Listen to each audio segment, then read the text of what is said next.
Too much downriver there where I usually sit on the quad. So I waded across the river to get to this. This is a bit of an island, high dry land in the middle of this corner. There's so much life here, it's stupid. The river is absolutely chock full of bear bait, sockeye salmon. There's dead fish laying around. There's so many eagles, it's absolutely ridiculous. And I'm looking at I think I'm looking at the most Canadian vultures I've ever seen in my life. Maybe I'll show them to you guys right now. Check this out.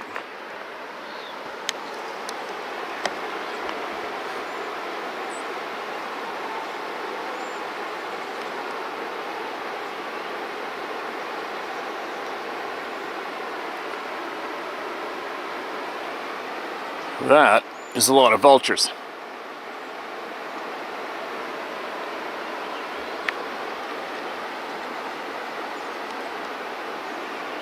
For here, I don't know what they're circling about. Probably a whole pile of dead salmon laid on the banks upriver there somewhere, and that's what they're all about. But anyway, it's a good place to set up out of the blazing sunlight, which screws up the filming part. And if I did run the camera, you wouldn't be able to see up here at all while I'm down there sitting on the quad, because it just caused too many shadows. And you'd miss out on potential lots of life here, right? So, we'll zoom in a little bit like this. That log is where I left my trail camera before and caught all those huge bears walking across those logs, emerging from that long grass. If a bear doesn't come out while I'm here, it's going to be amazing. So, let's see what we get going. Okay. Let me know when a bear comes up behind me. There's lots of food here. They shouldn't want to pick on me too much, but you never know, right? Alright. Who do we got? What do we got? We got a lot. We got thousands. Got lots to share. Here we go. Mark this one as red and listen to this. I've shared 4 previous stories, but not this one. Hi, Steve. Hope all is well. Shout out to Sarah. I've shared 4 of my experiences with you and your viewers. This is the one I thought I'd keep to myself forever, but hearing similar stories sent in by your viewers, I will tell mine. Good work. Never be scared. I've been hunting 42 years. As an old telephone lineman, I like to place my stands no less than 25 feet off the ground. Keeps my scent above noses and other hunters out of my stands. Unfortunately, in our area of North Carolina, we have a serious trespassing problem. I've had multiple run-ins with these scumbags over the years, and on this trip I would encounter a special trespasser. A hunter knows the difference of 2 legs versus 4 in the woods. Hearing turkeys, squirrels, cats, and deer, just a few animals that I encounter while hunting. I'd placed my stand about 30 feet up a huge locust tree overlooking a 3-way funnel leading to a grassy field. The tree is wider than myself at my stand placement height, so I could not be seen by anything behind me. I'm in the mountains, about 40 yards from the top of the mountain, just far enough off the ridge to keep out of the higher winds. I had about 100 yards looking down the hill to the intersection of the 3 trails. I've been in the stand for 3.5 hours. I had 10 minutes of shooting light left when I heard movement below me. I observed 3 does walking in from my left, working their way to the field. I was not interested in shooting a doe, so I just watched them pass. At this time, I became aware of someone, 2-legged something, walking in behind me at the top of the ridge. I became infuriated. My blood began to boil. Another damn trespasser.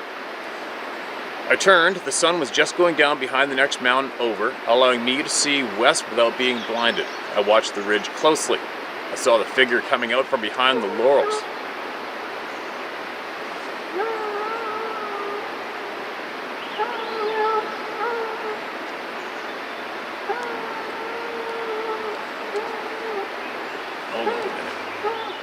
A couple fellas over there downriver where I normally park brought a, looks like a hunting dog.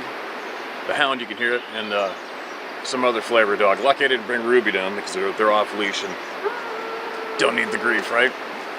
Anyways, sorry. I watched the ridge closely. I saw the figure coming out from behind the laurels. He eased up to a tree, placed his right hand on the tree where a small limb come out. It was maybe a foot off of his head.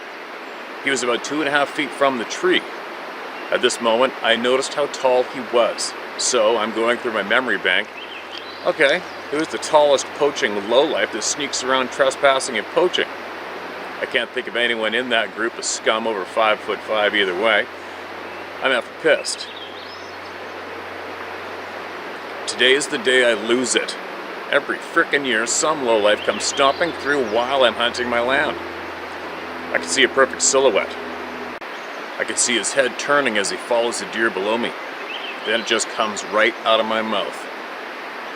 You know, I'm about effing fed up with you GD trespassers. His head sharply turned, looking up, and tried to find me.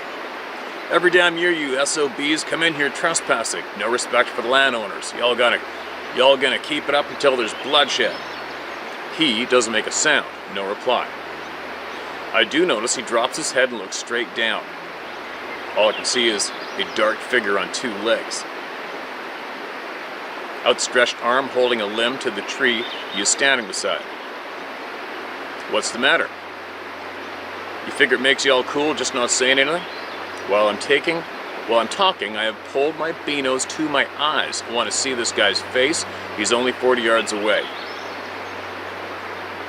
I look for my binos and he disappears. I look over my binos. I clearly see a silhouette. I look back through my binos and nothing. So I do this a couple times. Upon looking back and forth a few times, I realize I can see him through the binos, but he is camouflaged perfectly with the tree, as if a mirror, or as many have said, like the predator in the movie. He never lifts his head. I can see facial features, but I can tell his head is tilted down. At this point, all my hatred and rage leaves me, which is rare for me. I feel relaxed, but I'm still talking to him. I tell him that I realize not everyone owns land, but anyone can ask permission. I give him the old, "you can do better" speech, and then I tell him, "Damn, buddy, I'd pay good money for some of that camo you're wearing. That's the best camo I've ever seen. It blends absolutely perfectly with that locust tree. I'll tell you what, why don't you tell me where you got it? What's it called?" Never a reply. At this time, it's dark. I can barely make him out. pissed off feeling starts again. You know something, buddy? I'm coming down this tree. You can shoot me if you want, but we're gonna meet face to face. I climbed down in record time, keep my eyes on him the entire climb down. As I reached the bottom, I untied my rifle and pack, pulled out my 2000 lumen flashlight, and shined it on him. He doesn't make a sound, no reply. I do notice he drops his head and looks straight down. All I can see is a dark figure on two legs, outstretched arm, holding a limb to the tree he is standing beside. What's the matter? You figure it makes you cool to just not say anything? While I'm looking, I have pulled my binos to my eyes. I want to see this guy's face. He's only 40 yards away. I look through my binos and he disappears. I look over my binos. I clearly see a silhouette. I look back through my binos and nothing. So I do this a couple times. Upon looking back and forth a few times, I realize I can see him through the binos, but he is camouflaged perfectly with the tree, as if a mirror, or as many have said, like the Predator in the movie. He never lifts his head. I can't see facial features, but I can tell his head is tilted down. At this point, all my hatred and rage leaves me, which is rare for me. That's unfortunate. I feel relaxed, but I'm still talking to him. I tell him that I realize not everyone owns land, but anyone can ask permission. I give him the old, "you can do better" speech. And then I tell him, "Damn, buddy, I'd pay good money for some of that camo you're wearing. That's the best camo I've ever seen. It blends absolutely perfectly with that locust tree. I'll tell you what, why don't you tell me where you got it? What's it called?" Never a reply. At this time it is dark.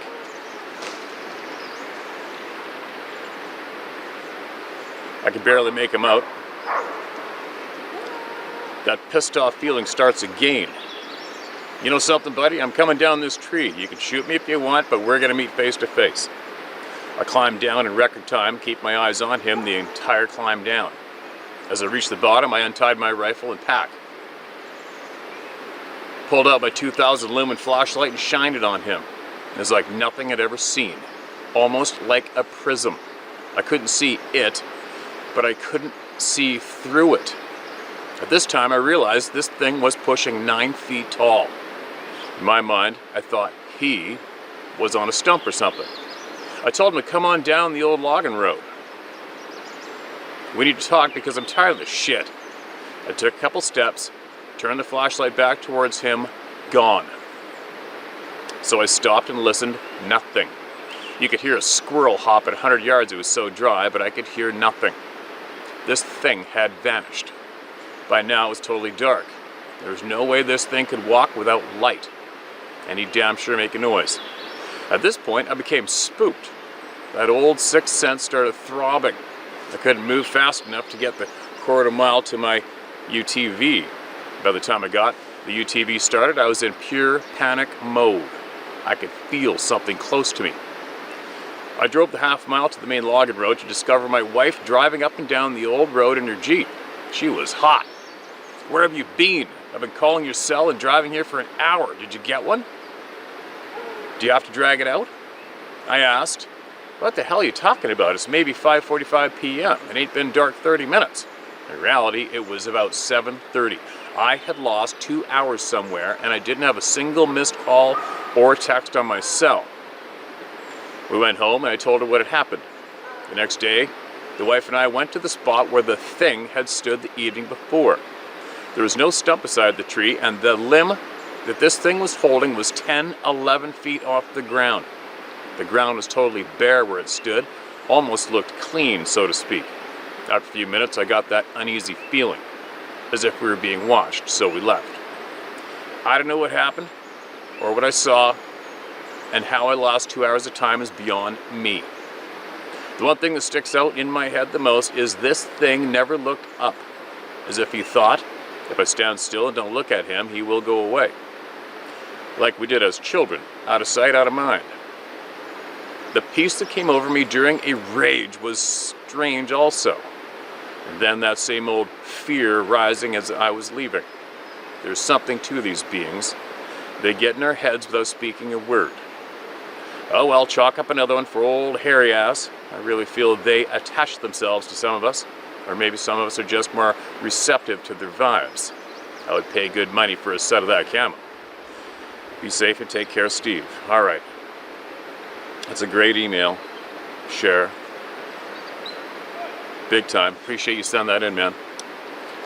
Now, that topic is going to be for those of you whose minds are functioning open, for those of you who are honestly seeking for the truth and not trying to avoid truth. This email is going to make a lot of sense to you, I'm guessing, in the near future. Can you imagine how many people have accepted this fact as real about these other beings running around in the forest, including right behind me, all around me? How many people have accepted this fact, seen them in their headlights, been chased by one, rocks thrown at them, whatever? They accept it, they have to, because they had a slap in their face. But then they hear literally hundreds by now of honest people seeing the same things, but seeing these beings vanish into thin air. So what I'm saying is, imagine being able, you have to accept the fact of what you saw, but then you hear somebody else's testimony saying, hey, I seen this thing vanish.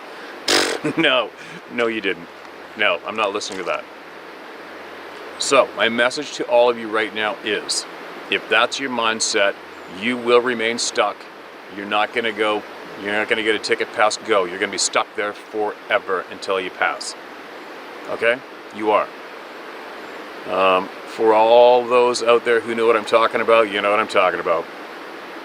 This is a very, very, very important detail and pattern that 100% of you should start focusing on and talking about loudly, because it's fact. All right? And this plays a very, very important role in all of you being able to wrap your brains around what these beings are, who they are, what they can do and what we can't do, and who we are and who we aren't. Hopefully making sense. There are some people who know what's up. They know the answers to this particular pattern, the one that a lot of us don't want to hear about. But unfortunately, it's fact. And if you want to advance your knowledge and find out true answers, you're probably going to have to accept it and look into it and talk about it and listen to other people, no matter how hard it is for you to listen. At this stage of the game, and my journey here, and a lot of other people's journey here, which is going in frickin' light warp speed compared to the past, you are going to have to accept what's previously been unacceptable and has been previously a big effort previously has been put forward to suppress these truths. Alright? Please don't shrug this shit off anymore. Especially this fact, this unbelievable, hard to wrap your brain around fact of what's going on. Because it is going on. Alright? It's a very, very important piece of the puzzle you need to start focusing on. You do. Here comes the sun again. I gotta move out of the sun. Alright. Watch for the bears. I don't know if they'll come out with these dogs howling or yipping down river or not.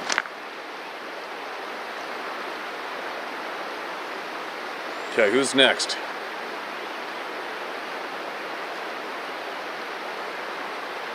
Like this is red. It's titled, Some of My Encounters. I saw one of the woods people kill a full-grown buck, is the title of this email. Hi Steve. For this purpose, you can call me Tony. I'm in my late 50s. Thank you for telling the stories of the lost and ignored. After discovering your channel, I've become comfortable enough that I've decided to lower my guard and tell my story. I've told only portions of these two particular experiences to only 6 people, and only to the people that I trust fully, but not to the detail that I'm prepared to do now. As for the others, I have not told anyone, but will relay those to you at a later time. It's not possible to keep these short, my apologies, but I have several direct experiences, but because of the length I'll only tell of the first two at this time. I'll be vague about the exact area to protect the area and my identity. Sounds good, man. I don't want people going to the area I hunt for these things if by chance they are still in the area. These accounts happened in 79 and 84. After all, so that's 42 and 37 years ago.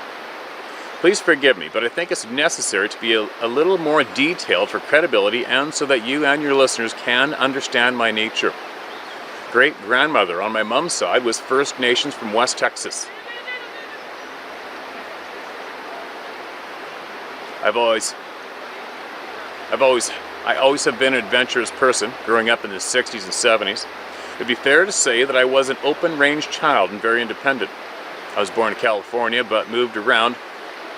It was the nature of the Vietnam era as it goes. My stepdad was in the service, and I was stationed in Ohio and after California. My mom had divorced the abusive bastard, and shortly after we moved to Colorado Springs, which we lived in old Colorado City, where my curiosity about nature exploded. I would sleep outside the backyard constantly, and then I discovered that only living but a mile or so from the Garden of God's Park, Mom would take us horseback riding in the Garden of the God's Park, and I fell in love with horses then. At 8 years of age, with an army sleeping bag that a family friend gave to me and some snacks, I would sneak into the park and have a cold camp, sleeping under the stars. Eventually, some of my friends would join me. We'd tell our parents that we were spending the night at somebody's house, which was a lie, and we'd go camping like what we thought was cowboy camping. I knew that when I'd get older, that I would go on horseback, backcountry camping, hunting, and fishing, cowboy style of living. Eventually, Mom remarried a wonderful man that was in the Army and stationed at Fort Carson there at Colorado Springs. Shortly after Mom's and Dad's wedding and Dad's discharge, we relocated to his home state of Illinois, Southern Illinois to be more specific. Crab Orchard Wildlife Refuge is in the area, and the Shawnee National Forest makes up the majority of the wilderness across the entire width of Southern Illinois. Many forest and farms, cattle farms, and open land farms for primary corn or soybean crops. Almost immediately, he started teaching me how to hunt and fishing. I was 9 years old when Dad took me for the first time hunting.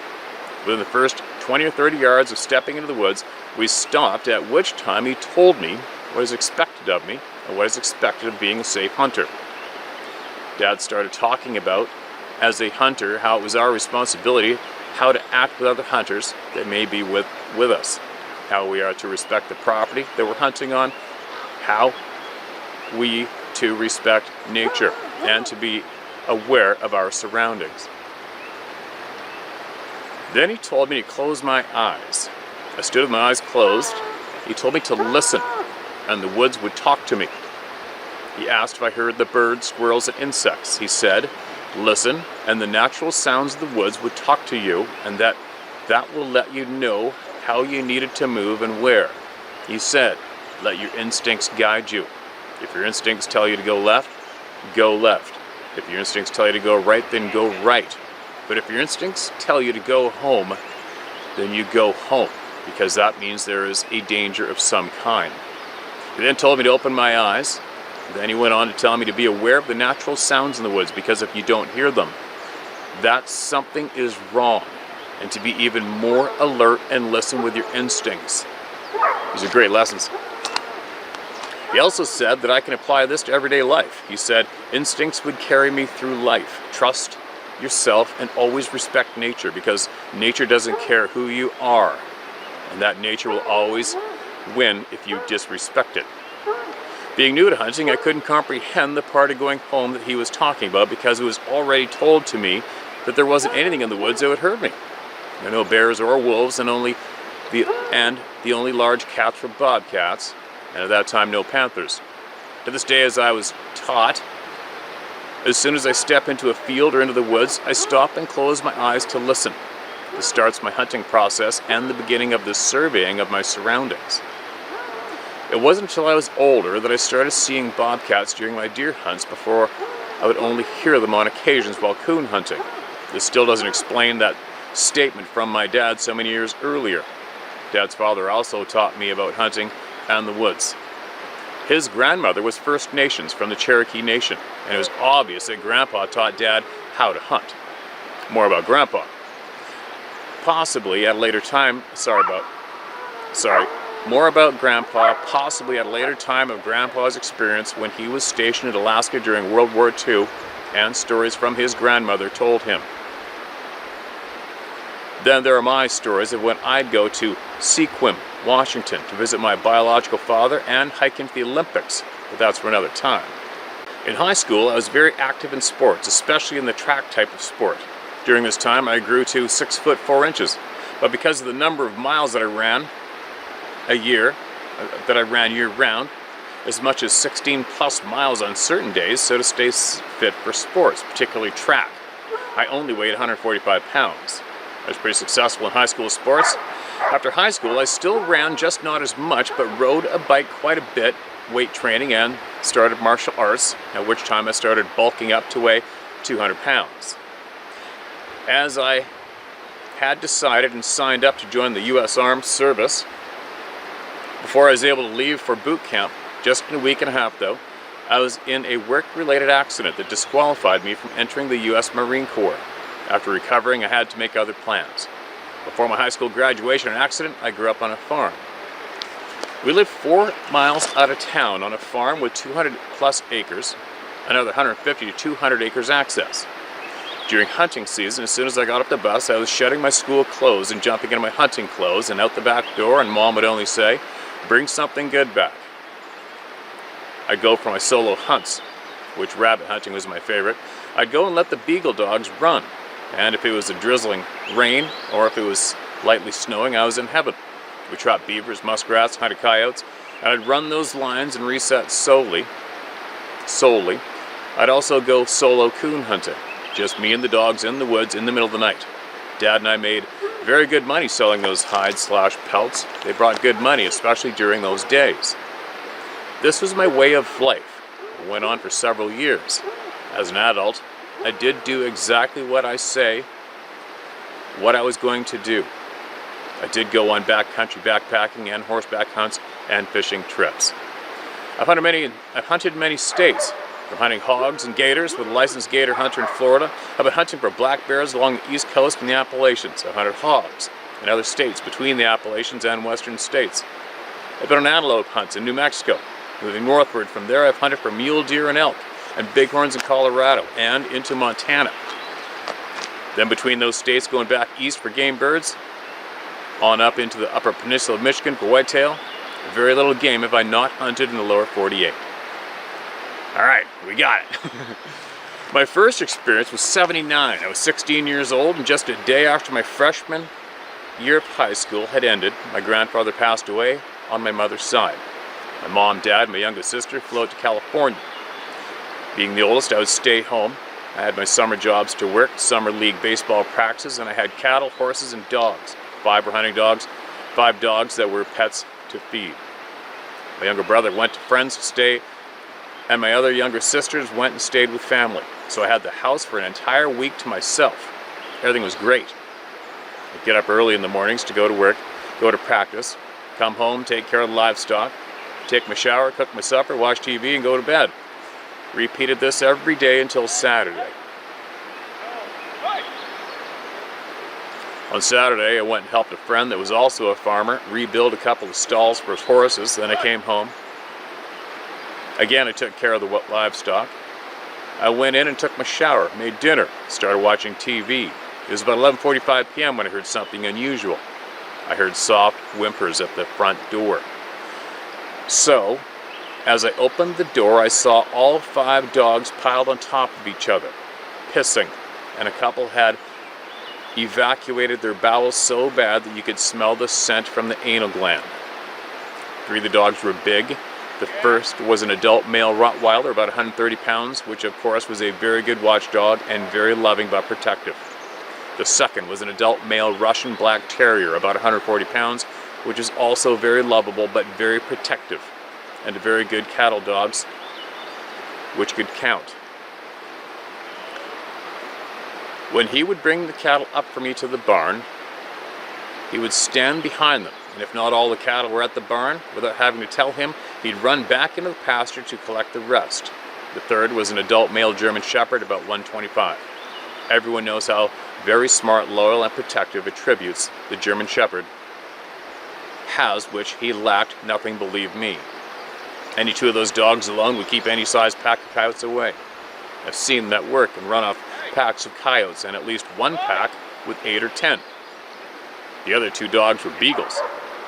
The dogs never came into the house, but as I opened the door, all 5 of them just about knocked me down. But because of this unusual behavior, fear gripped me, and I slammed the door and locked it and ran to lock the back door, because we never locked doors in the country back then. But for some reason, something told me that thing wasn't right. Something told me something wasn't right. I turned the TV and a few lights that were on off, so I could see anything that would cross in front of the windows, but I saw nothing, which was very dark outside, but I don't remember if the moon was out or not. Just remember, it's very dark and quiet outside. My instinct was to grab and load all of our rifles, shotguns, and pistols, which I placed some of them throughout the house as if a fallback if I needed to move through the house.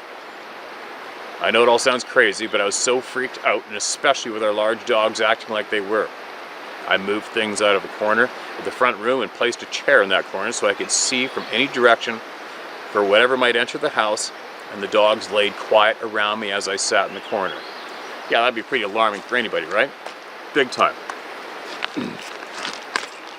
As I sat there, I removed the plugs out of the 3 of the 12-gauge automatic shotguns and 2 12-gauge pump shotguns, so to put more double-aught buckshot and slugs into them.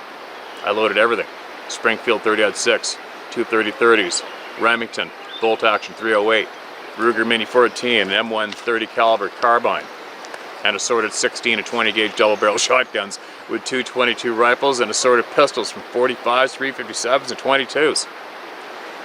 Needless to say, I was loaded up for a war. I sat there wondering if I was letting my imagination getting the better of me, or even if I was going crazy. I had my radio on, very low volume, just for my comfort. Well, the dogs and I sat there for about 20 to 30 minutes, and then it happened. Something large hit 3 times. Bam, bam, bam. High up on the north side of the house, with enough force that it rattled all of the windows in the house. My blood turned cold. My head got light, and I got a sick feeling in my stomach. No doubt. The dogs laid there quiet as a mouse, and I was the one about to shit and piss myself now. About 45 minutes later, in the same place on the north side, another 2 strikes in the house, but it was abbreviated. Bam, bam. It was equally as loud. Another 30-40 minutes passed, and this time when it hit the north side of the house, it was stuck. It was struck 8 or 10 times. Bam, bam, bam, bam, bam, bam, bam. As fast as something could hit, but softer than previously. I did not move, and the dogs only moved slightly. I was quiet the rest of the night with no more strikes to the house, but the dogs were still on alert. From time to time, all would look in the same direction. Their heads were really on a swivel, ears perked, and sometimes with their noses raised as if trying to wind, but without making a noise or raising completely up. One moment they looked towards the west side of the house, another time was towards the east, front of the house. The next might be to the south, and so on. We sat there in the corner and awake until about an hour before sunrise, when I noticed that the dogs had fallen asleep. I stayed awake until daylight and fell asleep for about 45 minutes to an hour. I guessed that I had an incredible adrenaline dump, and I was wasted. When I woke up, my curiosity was high, and since it was daylight, I decided that it would be safe to go outside. Alright, moved again. All my luck. A hound dog. Really? There's 4 people downriver. I'm sitting on a boulder behind a clump of brush trying to drown out that background sound as best I can. Now the sun's coming up, it's going to create havoc on my phone. Alright, here we go. When I opened the door, the dogs ran out. I followed them outside, but the dogs stayed close and still acting a little odd. They acted like they were tracking all around the house. It's hard to explain how they were working. The 3 big dogs and one of the beagles went to the corner of the front yard, that a single row of trees going along the fence row. Those were the closest group of trees, as the majority of the land around the house was open and pastures for cattle and horses on 3 sides, and in the front was open for crops, corn or soybeans, and winter wheat. After watching the dogs, I checked the west side of the house and didn't see anything noticeable, other than dust off the siding at the height of an outstretched arm from my 6'4" frame and about 7.5 feet to almost 8 feet high. Nothing noticeable on the ground. There is grass, but it was short because it was recently mowed. The ground was hard. Okay, I almost pulled the pin on this email. It's a very long email with a lot of detail that isn't directly pertaining to these beings that we're interested in hearing experiences about, but it all relates, and I jumped ahead, and it gets, there's more experiences in here, just so you know. And also, I think my impatience is being fueled by those hound dogs in the background and those people yelling. I hate losing my patience, but I'm back. So just so you know, this email is going to get interesting, alright? More interesting, sorry. When the dogs came over to me, I walked around the house and went over to the corner of the yard, and I saw nothing. Believe me, I looked hard. I looked for anything that could explain why I just sat all night in a freaking chair in the corner with 5 dogs that were more likely scaredy cats than dogs, with a small arsenal at arm's reach, that a small South American country could use to defend itself against invaders. But Mom and Dad were to arrive home fairly soon, so I had to get straight to work to clean up after the dogs, which I burnt popcorn on purpose to help mask any smells of the dogs that I couldn't clear out. Get the living room back in shape and unload all the guns, replace the plugs before they got home. When Mom and Dad came home, I never told them what happened the night before. First of all, I didn't even know how to start. And besides, I'm supposed to be grown enough to be able to stay by myself. After all, they know how many times that I've been out hunting and fishing alone. If my parents ever questioned my independence, or because the first time they left me alone and I got scared, well, they would never let me do anything alone again.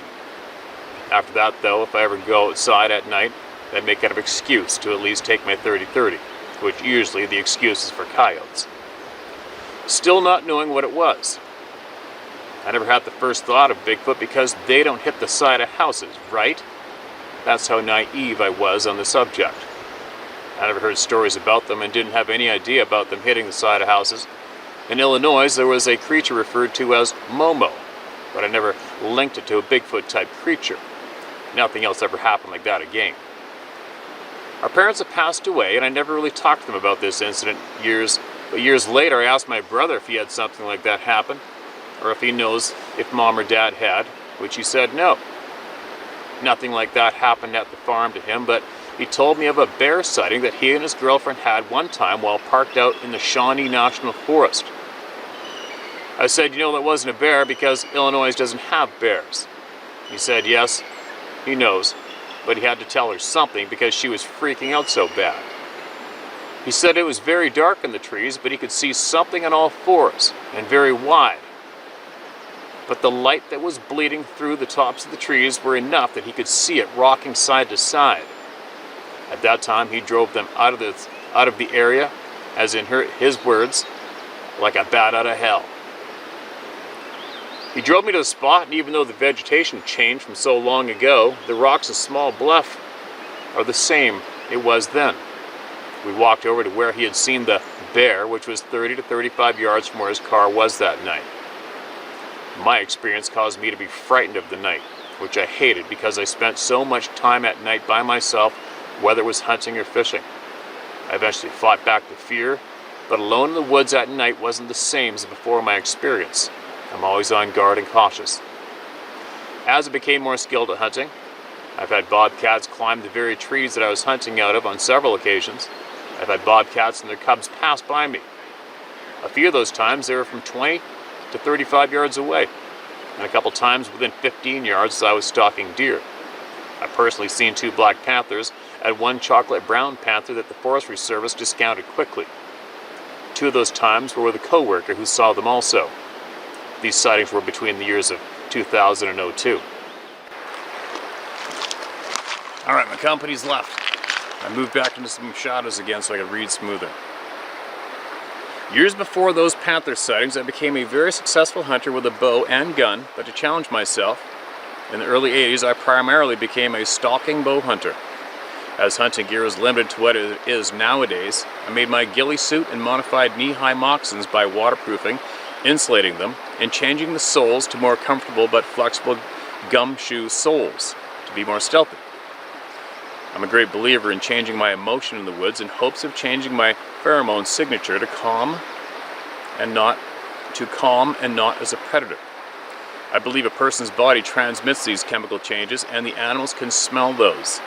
I could sit in a fence row and have deer walk by me so close that I literally can harvest a deer with a knife if I so desired.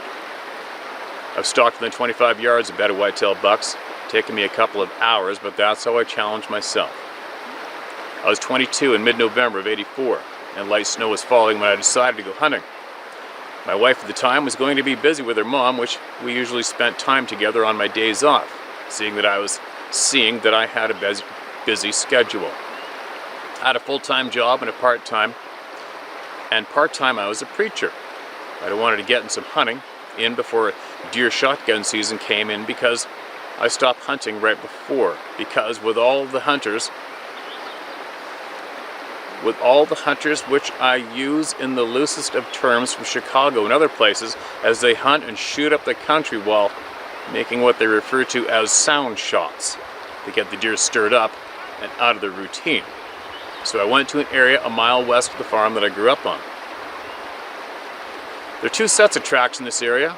One is for the through train to run past, as the other set is for a train to pull into and wait until the other train passes. Along these sections of track were great hunting grounds because it's a large area absent of people, homes, and no one ever makes the effort to walk to this area back then. As I said before, I was 21 years old in mid-November of '84. It was snowing and I was parked just off the side of the road that intersects with the tracks about a mile to the north of the double tracks. On this day, as I would any other time, I walked on the tracks to my hunting area. As I walked, I saw that there was a train sitting idle. It was waiting for another train to pass. As I walked alongside the train, I got to the end, or should I say the caboose. There were four men standing on the back platform, and they were looking over in an open area of sage grass. They saw me standing on the opposite side of the tracks and were motioning to me to look over to where they were looking. I saw a twitch in a small fallen tree. The railroad guys motioned to me to come on up onto the platform with them so I could see better. There was one of the large bucks that I'd seen in the area. Previously, it was too young to harvest, but not this year. It was his time, as I was thinking to myself. This buck was a massive whitetail, 12 points, easily scoring 160 plus inches and every bit of 220 pounds. We watched it for a while, and they talked about how nice it was compared to others that they've been seeing during the years while working on the railroad. We talked for 40 minutes or so when the train was seen coming from the other direction. I told the men thanks and greeted them goodbye and safe travels, then climbed down. I walked back the way I came beside the train, so to walk down off of the track embankment opposite the deer to mask my movement below its line of sight of the buck and behind the rise of the tracks. I then doubled back to the south past the point that the buck was laying. I moved to a little bridge that allowed the railroad tracks to span across a ditch that allows water to run off of some small lakes and marshy areas. I walked under the bridge to the other side of the tracks and used the ditch that ran alongside the tracks back towards the north to the position of the buck. I started getting an unusual feeling that I couldn't quite place. I counted it to the unusual events that the train played, but that didn't satisfy my feeling. It was an uneasy feeling. I continued my hunt. My thinking was that I was getting close to the buck. I climbed the little ledge of the embankment to parallel to start my stalk towards the buck's broadside while allowing the fallen tree that it was using to help block its sight during my approach. As I raised my head just over the edge, I noticed that I was just forward to where the head end of the buck was pointing previously. As I was getting ready to lower myself to move a little further to be more parallel, but I noticed the buck was standing and looking into the woods that he earlier had his back end towards. You could see that he was alerted to something in the woods because whatever that was, it had this buck's attention. I figured that my stalk was going to be a bust, so I just watched, and for a few minutes later the buck bolted. It ran around the south end of the fallen tree and then towards the railroad tracks. As it got to the edge of the embankment that I was peering over, it turned to its right, running along the edge and past me just inches away. It ran just past me, cutting back to his right again, heading slightly diagonal from me towards another stand of trees. As the buck ran through a separation of somewhat thick honeysuckles and briar bush going growth, heading towards an opening into the woods that was just beyond the growth, and that's when my life changed forever. Just as the head of the buck cleared the honeysuckles and briars, a large hand that was attached to an enormous arm reached out and grabbed the buck by its lower part of its right antler. With one fluid moment, as a tennis player making a perfect backhand, the buck was lifted into the air and was slammed into a tree. The buck went immediately limp, and the massive figure threw the buck to the ground. This thing was moving, as I could only guess. This thing was moving as I could only guess that it was using its foot to nudge the buck on the ground. This creature was looking around like it was looking for someone to say, "Look at what I did too." This creature never acted as if it knew that I was there. I could not see exactly what it was doing with its feet because of its height of the sage grass, but I could only see from its knees up. I saw this at about 25 to 30 yards. As it was overcast, and this happened within the slightly darkened edge of the woods, that it was behind the vines of honeysuckles and briars, and the fact that I was able to maintain surprises me to this day. I watched what might have been a minute to a minute and a half. The description of this figure is of a very large male. I could see the genitals. A very large male creature that was at least twice the width of the buck it just killed. It was 8 to 8.5, 8 feet to 8 foot and a half. The genitals were proportionate to the size of this creature. The proportion of the hand that I saw, dark brown skin on the palm portion with reddish brown hair over most of the back of the hand. Its arm was hairy and I could see a little skin underneath. From right below the elbow, the hair was 8 to 10 inches, with what looked like a shorter haired coat underneath, running up the arm to the shoulder onto the back as it blended in to the longer hair on its back. The hair from the shoulders and the back of the head blended with what looked like a long hair that tapered down the middle of its back and looked like a cape to a V shape that ended in the small of its back. The hair falling towards the ground as the arm was raised. Long hair was on the head and around the face. Shorter hair was on the cheeks, and it had a large man-like nose that was bulbous in shape, wide and very rounded, but not grotesque for the size of this creature. The skin that I could see looked kind of light grayish, but on its face and palm was dark brown. The head was rounded like a human's head. The shoulders were rounded and as large, if not a little bigger than a bowling ball. The side of this creature's torso did not taper to the waist, but it was broad. I'd bet that if this thing was holding whiskey barrels, that you would struggle to see the barrel, if could at all, as its back was turned to you. Huge buttock, bubble butt, and very muscular to the thighs. It had to be at least 45 inches around. As it moved, I could see the muscles move under the shorter hair. The body was of the shape of a power lifter, not a bodybuilder. I heard it make some clicking and was sounded like lip smacking noises. That's when I heard a response from the woods to the right in the direction that the buck had been staring moments earlier. That's when my inner voice screamed, "There's another one?" That's when I dropped down below the edge of the embankment, pressed my back into the embankment so hard that I was trying to become that embankment, and put my hand over my mouth.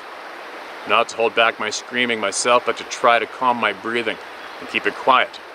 My mind raced. Have I been seen by the second creature? I started thinking that the first one had to have been right there when I was up on the platform with the railroad men. I knew my fear would be smelled if I stayed. Thoughts of what do I need to do to make my retreat without being detected. I hugged the side of the embankment and I went back the way I came, but being even more careful not to make any mistake in making myself detected. I made it back down the ridge and climbed underneath to the other side of the tracks, still staying crouched as I walked. I started hearing a noise of the likes that I've never heard. It was like a guttural growling. Glug, glug, glug, glug, glug, glug. And it went on, with short pauses in between each series. Then it dawned on me that it was keeping pace with me from the ditch just on the other side of the tracks. That would suck. When I got to an area that was opened up to a piece of farmland at the end of the bottleneck of the railroad tracks and strip pit, I immediately started walking away from the tracks. Without running, but my pace would have given any Olympic speed walker a race. I walked over towards the strip pit thinking that if I needed to, I'd drop my bow and dive into the water of the strip. I knew I'd be safe if I had to go for a swim, right? After all, these things can't swim. For the life of me, it didn't dawn on me that these creatures could swim, if that tells you just how ignorant I was on this topic. I didn't have to dive in, but I did walk to a farmhouse a little out of the way. Once I got to the blacktop road, I walked back to my car. I jumped in, drove back to town, but pulled over and stopped before getting back into town. The experience ran through my mind. I was safe, but why didn't I feel safe? I got back to my house but said nothing to my young wife. How could I? Over the next few months, my personality changed and I had issues sleeping. I questioned my faith, which is not a good place to be for an inspiring preacher. My attention was distracted. I'm sure it was PTSD, but who could ever tell my experience to? My wife and I separated the following spring, and our divorce was final towards the end of summer. I lost 40 to 45 pounds during this time, making me look like a skeleton. But who could I tell? If I had to tell my wife what happened, I believe that she would have divorced me still. My personality continued to change. About the noise that I heard on that day, I heard something similar but not exact a couple of years later after I moved to Florida. I was in the swamp, frog gigging with friends, and I got a little sick to my stomach. I was noticeably affected that my friends could tell. I didn't tell them about my experience, but asked about the noise. That's gators, they said. In their confidence, I immediately got better. Of course, it wasn't gators that I heard. There are no alligators in southern Illinois. I stopped going into the woods alone for the longest time, and I don't go without being armed. Since that time, I have a much better sense of the woods and understand much better than before. I now understand things of the woods that my dad and grandpa told me all those many years ago. As a person learns of the smell of a skunk from their first whiff, I believe people become in tune to recognize those feelings and associations. That's why if you have one indisputable encounter, you'll have another encounter. I've learned the feelings of presence in the woods, and I listen to those feelings. I leave the woods in those cases. There have been times that I could not leave, and there have been times while on multi-day hunts with others in the middle of nowhere, I couldn't just leave. I've had other encounters, noises, limb breaks, and we once were harassed by 4 woods people. Sun's glaring my face off here, off the water. I've had other encounters, noises, limb breaks, and were once harassed by 4 woods people. I refer to them myself woods people because they are not monkeys. They are more human than they are given credit. I know they use intelligence, and with that type of intelligence, a creature like this must be capable of so much more. They eat, multiply, are curious, love, caring, and many other emotions that almost all humans have and exhibit. They even exhibit the emotions that make us animals, Sorry you spelt it AM. Excuse me. This is where I'll stop, but I can send an email describing the encounter in the Colorado Rockies if you'd like, where 7 others and I had 4 woods people running around our camp one night with one possible dogman encounter and of my grandpa's story. Please continue the good work that allows so many of us to have a voice without being scoffed at and ridiculed. And after all, who else are we going to be able to tell? Whew! Was that the longest one, or is it just because I've been distracted by all these sounds everywhere and getting frustrated?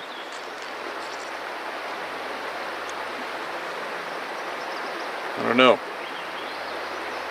It's quite the experience, man. Quite the experience. I'm sure you could have shortened it up a little bit, but that's fine. We all tell stories differently, and that is fine and acceptable here. What a thing to witness. What a shitty thing to have that big buck get taken by that thing instead of you, right? What a thing to witness.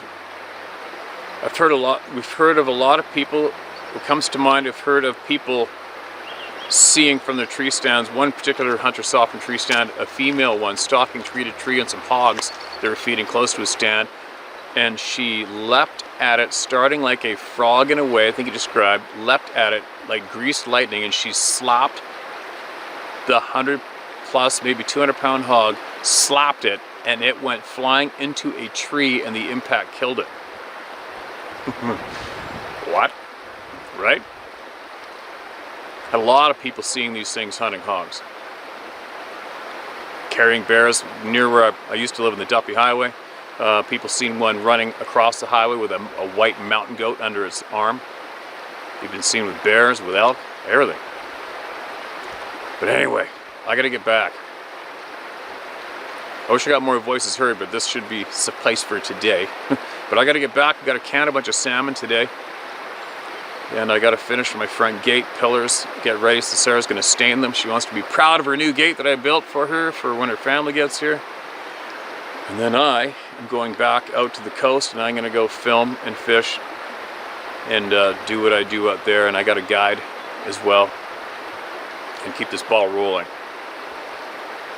Damn, there's a few things that reading the emails remind me of things I want to say, and then I lose them. I want to start babbling. But one thing I was going to say, I just want you to think about this one.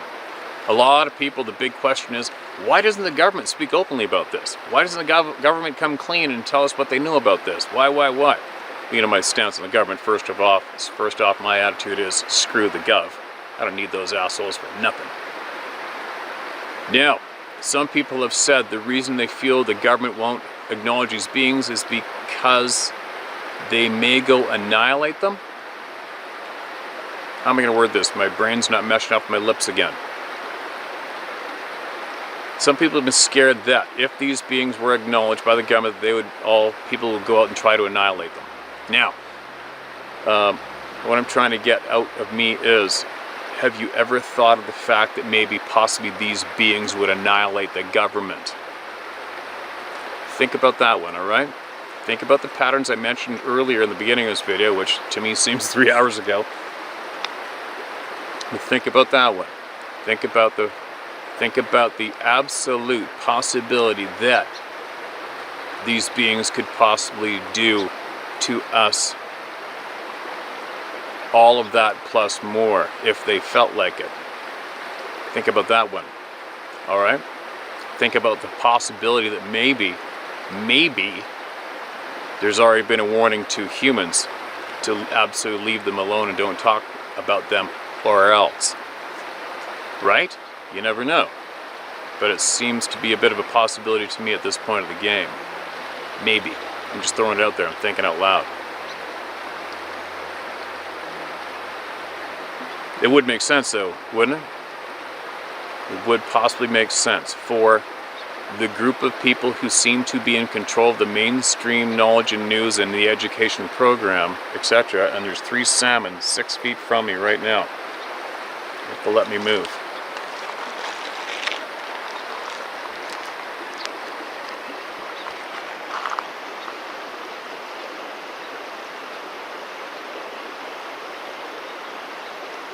4 of them.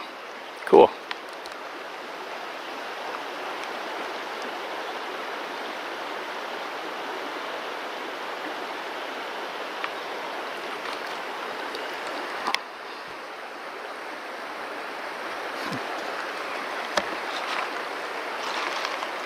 Sorry, little interruption there.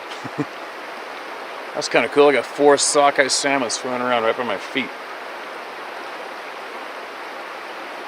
Cool. Anyway, babbling. But that's the thought I want to share. You guys think about that one. Think about that one. What could stop the people that do not stop at controlling us, dictating to us? What could possibly stop them from acknowledging the existence of what is a supernatural being today, right? The only thing you could do to a government to stop them from acknowledging, if that's what you wished, was to scare them, threaten them. And they would have to feel there's nothing they can do about that, right? Am I making sense? I hope so. Anyway, I'm going to get ripping, you guys, and I'm going to be sharing a lot more from the coast or in the timber on the way there, wherever I am. I'm going to be sharing more and more and more and more, and things are going to start to ramp up, all right? It's been quite the ride. It's been quite the ride. I'll be back shortly.